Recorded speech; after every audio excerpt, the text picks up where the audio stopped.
Plus que quelques heures et les Camerounais seront fixés sur le nom de celui qui présidera leur destinée pour les 7 prochaines années. Pour cette élection du 12 octobre, Maurice Kamto a demandé à chaque Camerounais qui souhaite le changement de voter pour un candidat de l'opposition de son choix en âme et conscience.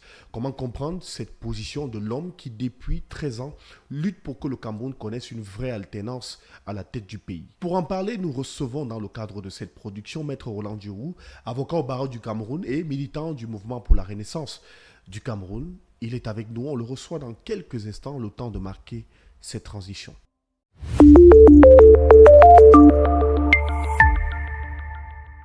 Bonsoir maître et merci de répondre à nos questions.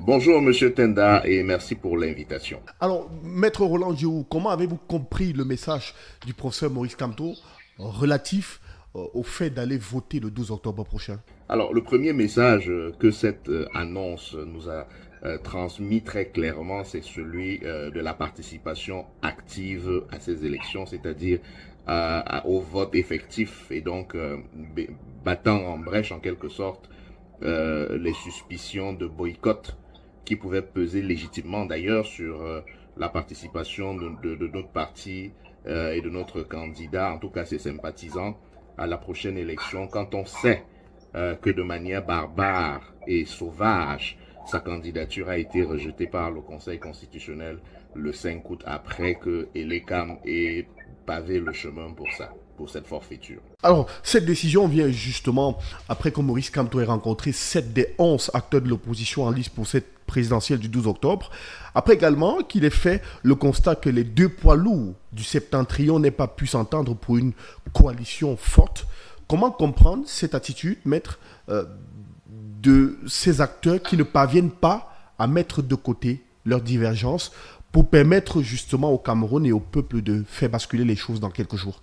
Alors, je pense que la posture du professeur Kamto mérite quand même d'être explicitée pour ceux qui veulent quand même faire perdurer la confusion. Je rappelle que la consigne est claire, que chacun aille voter en âme et conscience. Le professeur Kamto aurait pu se contenter de dire ça et de ne rien faire de plus. Je rappelle que c'est quand même lui qui a été exclu de l'élection, dont il n'est plus candidat à ce moment-là.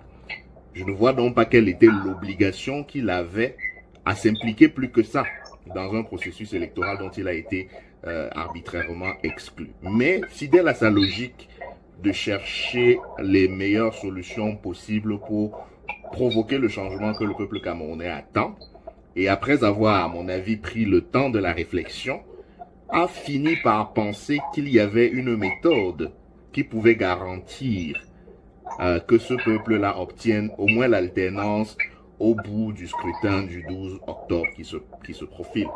Et la méthode qu'il a proposée, il l'a dit lui-même dans son appel, c'était que précisément que les candidats, parce que c'est quand même d'eux qu'il s'agit, que les candidats montrent quand même un peu plus que la simple envie d'y participer, qu'ils montrent qu'ils veulent effectivement incarner et impulser le changement, sinon au moins l'alternance. Et de son point de vue, un point de vue d'ailleurs largement partagé, les conditions qui pourraient garantir justement une victoire nette dans les urnes au soir du 12 octobre, c'est précisément la coalition, mais pas une simple coalition, une coalition large de poids lourds.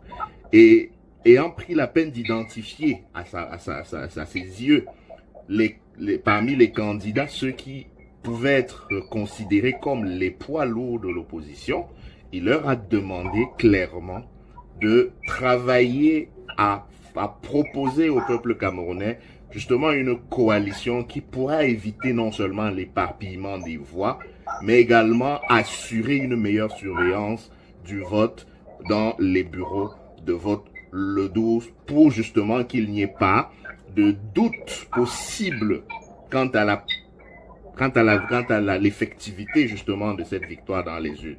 Donc, à partir de ce moment-là, la responsabilité pèse clairement et exclusivement sur les épaules des candidats.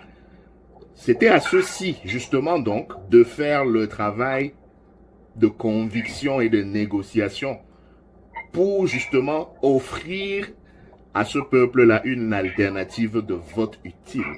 Aussi, il faut noter que les deux poids lourds dont on parle, il n'y a pas longtemps, étaient encore tous des membres éminents et importants du gouvernement et du régime en place. Une coalition des deux aurait été en plus, du point de vue pratique, d'aider à garantir la victoire dans les urnes, mais aurait été en plus un gage de sincérité. Parce qu'il ne faut pas croire tout ce qu'un diable, entre guillemets, même un bon diable vous dit. Et donc, ce qui devait être important aurait été justement que les dix diables posent des actes qui vont dans le sens de rasséréner le peuple du changement pour qui 43 ans suffisent déjà comme ça. Malheureusement, ils ont choisi, jusqu'à l'heure où nous parlons, de faire cavalier seul. Chacun a pu avoir des démarches de son côté et convaincu que seul chacun ne peut gagner. Ce qui revient simplement à remettre précisément les électeurs face à leur âme et conscience. C'est à eux donc qu'il reviendra d'arbitrer en fin de compte le 12 entre ces différents candidats et spécialement entre ces deux poids lourds-là pour déterminer à qui ils confieront les destinées de leur pays, en sachant que toute personne de bonne foi sait qu'on ne peut pas à une élection comme celle-ci voter pour le candidat du RDPC pour M. Biya. Alors, sur la base des chiffres, des personnes inscrites sur les listes électorales, quelles sont les chances de l'opposition en course actuellement de gagner cette élection présidentielle? Il y a toujours eu des chances pour l'opposition de gagner une élection présidentielle au Cameroun. Mais la question de savoir si on est serein quand on regarde comment les choses se sont toujours passées mérite quand même d'être posée. Je rappelle que nous avons au Cameroun une élection présidentielle à un seul tour. C'est-à-dire que la question des reports de voix pour un candidat finalement devenu consensuel entre deux tours n'existe pas chez nous. On peut donc gagner cette élection sur le fil du rasoir. Et le problème, il est là justement. Parce que de mon modeste point de vue, cette élection pourrait avoir à se jouer entre trois candidats par là. Je veux dire que, à mon avis, les deux poids lourds de l'opposition et le président sortant pourraient à trois se répartir entre 85 et 90% des voix, à mon avis. La vraie question sera maintenant la répartition de ces 85 ou 90% là entre les trois et surtout le classement qui viendrait en tête, qui viendra en second, qui viendra en troisième position. Et c'est là où justement l'absence de coalition risque de faire mal au peuple du changement. Parce que si on part du principe que l'une de ces trois forces est largement dominante ou largement majoritaire, on peut dormir tranquille en se disant que ce qui est sûr, elle arriverait en tête. Mais si on envisage une seule seconde que ces trois forces pourraient dans les urnes avoir des forces équivalentes ou proches, alors l'écart de voix entre le premier, le deuxième et le troisième pourrait être très mince. Et dans un contexte comme celui-là, où on est habitué à de la fraude électorale, il sera difficile éventuellement d'affirmer avec certitude que l'un quelconque des trois a effectivement gagné l'élection dans les urnes. Ce qui pourrait justement plomber un peu la dynamique de changement qui pouvait éventuellement résulter de cette élection. Avec une coalition, c'est clair que le camp de l'alternance se serait clairement ménagé une marge confortable et consistante, a priori même, de sorte que l'élection serait pliée à l'heure où nous parlons.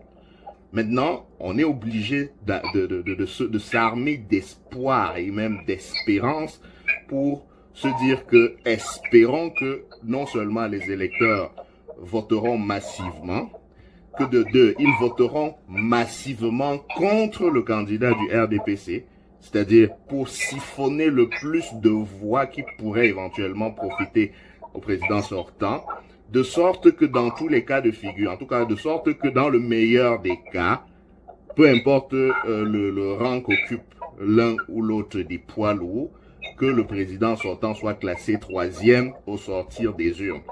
À partir de ce moment-là, il pourrait effectivement y avoir des chances sérieuses. Il faut aussi noter que l'élection ne se joue pas seulement dans les grandes villes. Il faut aussi noter que l'élection ne s'apprécie pas seulement au regard des foules qui sont drainées. Il y a une grosse dimension rurale, il y a une grosse dimension logistique liée par exemple à la surveillance du vote. Et il y a également une grosse dimension symbolique qui fait qu'il y a des électeurs qui pourraient avoir des choix qui ne sont pas nécessairement fondés sur le sens du vent, qui pourraient avoir des loyautés ou des fidélités à des appareils politiques ou à des candidats, simplement parce que ce sont les candidats qu'ils votent ou des partis politiques qu'ils votent depuis des années. Donc tout cela, c'est des éléments qui peuvent être mis ensemble pour nous prouver que l'idéal, vraiment l'idéal aurait été dans ce cas-ci qu'il y ait une coalition forte, lourde et crédible des candidats de l'opposition autour de l'un des deux poids lourds. Ça, c'est ce qui aurait été l'idéal. Maintenant, étant donné que nous sommes rendus à moins 4 jours de l'élection et que cela ne se voit pas, eh bien, on ne peut qu'espérer que les dynamiques respectives des poids lourds soient suffisantes en soi pour pouvoir entraîner une victoire dans les urnes. De toutes les façons, on ne peut qu'espérer que ce régime tombe au soir du 12 octobre. Alors justement, à quoi faut-il s'attendre au soir du 12 octobre? Est-ce que vous pensez, avec la mouvance politique actuelle, que après dimanche, justement, il pourrait y avoir le changement tant souhaité au Cameroun? Moi, je ne suis pas un défaitiste. Je pense qu'effectivement, il y a des chances que, au sortir du 12 octobre, qu'un candidat de l'opposition ait effectivement gagné dans les urnes. Je vais peut-être me répéter, je regrette simplement que cette victoire n'ait pas pu être construite de manière solide à l'avance. Je prendrai une image. Prenez une situation de cafouillage dans une surface de réparation où il y a plusieurs joueurs qui se disputent le ballon. Et finalement, on a l'impression que le ballon a traversé la ligne de but. Sauf que quand il y a une situation de cafouillage, même ceux qui sont supporters farouches d'une équipe donnée ne peuvent pas dire avec précision dans une situation de cafouillage qui a marqué le but ou bien si effectivement le ballon a traversé la ligne.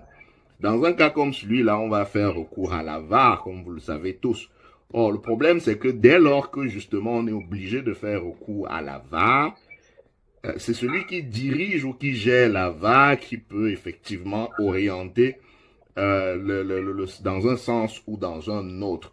Et puis, de toutes les façons, le cafouillage n'est jamais bon pour la crédibilité des choses. Alors que si c'était plus clair qu'on avait confié le ballon directement à un tireur de pénalty et qu'il avait tiré son pénalty tel que le gardien est parti complètement à l'opposé, avec ou sans VAR, le stade exulte parce qu'il voit, comme tout le monde, et l'arbitre y compris, même s'il est acheté, que le but est entré. C'est pour ça justement que nous avons pensé, en conformité avec la méthode proposée par le professeur Maurice Kamto, que l'idéal dans cette élection-ci, au regard de tout ce que nous avons évoqué précédemment, l'idéal aurait été précisément pour garantir la victoire du camp de l'alternance, du camp du changement, que cette victoire se construise solidement pour retirer au régime toutes sortes de prétextes qui pourraient l'inciter à tenter des manœuvres de conservation du pouvoir au-delà du 12 octobre, simplement parce que dans les urnes, le message aurait été tellement clair qu'il aurait été périlleux, je dirais ça comme ça, périlleux pour le régime de tenter une manœuvre de fraude électorale pour se maintenir au pouvoir. Mais comme je le dis, je dois le préciser encore, loin de nous autres de voir les choses de manière pessimiste ou défaitiste. Nous pensons que le peuple camerounais est mature. Le professeur Kamto s'en est remis ou en a appelé précisément à son âme et à sa conscience. Si j'ai une petite chose à ajouter, ce serait simplement de dire qu'en âme et conscience, on peut penser qu'il faut voter utile. Et voter utile, c'est voter dans un sens qui, d'une part, barre la voie au RDPC et à son candidat, c'est-à-dire que il faut s'adresser aux sympathisants sincères du RDPC, ceux qu'on pourrait peut-être appeler les progressistes du RDPC, ceux qu'on pourrait également considérer comme des indécis à ce stade-ci. Je pense que c'est plus vers eux qu'il faudrait actionner des mécanismes de campagne pour leur dire que si vous hésitiez encore et que vous aviez un penchant pour votre candidat sortant, le contexte fait que vous aussi vous avez le droit de l'envoyer en retraite et de choisir autre chose que ce qu'il vous a proposé depuis 43 ans. Et dans ce sens-là, refusez-lui la voix que vous lui avez souvent donnée. Donnez cette voix-là à un candidat de l'opposition, de préférence celui qui est le mieux placé pour pouvoir emporter l'élection, pour pouvoir l'emporter dans les urnes au soir du 12 octobre. C'est plus ce message-là qui, à mon avis, devrait être prioritaire en ces derniers jours de campagne. Parce que je voudrais vous dire que, en général, on ne convainc pas un militant. En général, on ne convertit pas quelqu'un qui est déjà converti. Ceux qui se sont engagés dans des partis politiques, dans des campagnes, je pense que les candidats font fausse route s'ils se concentrent sur eux à l'heure qu'il est. Puisque c'est des gens qui ont déjà des convictions, qui ont déjà fait des choix. Ils ont tellement fait des choix d'ailleurs qu'ils font la campagne pour promouvoir leurs choix. Donc ce n'est pas eux qu'il faut convaincre. Ceux qu'il faut convaincre, c'est justement ceux qui parfois n'ont jamais voté ou qui ne sont pas intéressés par le vote ou qui éventuellement ne savaient pas très bien quels étaient les enjeux de leur vote.